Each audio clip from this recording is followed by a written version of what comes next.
For hundreds of years, the stories of all these different Valentines just kind of mushed together. It became almost impossible to be sure who exactly was being honored. Now, the version of St. Valentine that we all kind of know and love today, that story most likely comes from a Roman priest back in the 3rd century.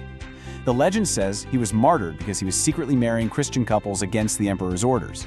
And that's where we get the whole connection to romance. But, as a historical fact, the evidence for that specific story is pretty thin. So this historical murkiness was a huge reason for a major shift in the 20th century. The church decided it was time to take a fresh look at its liturgy and came up with a whole new vision for the universal calendar of saints.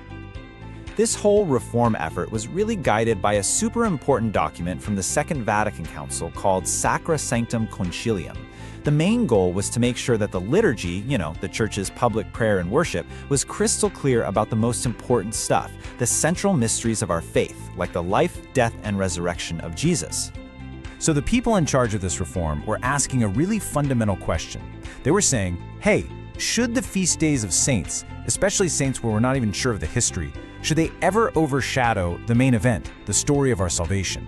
They really wanted to strike a better balance.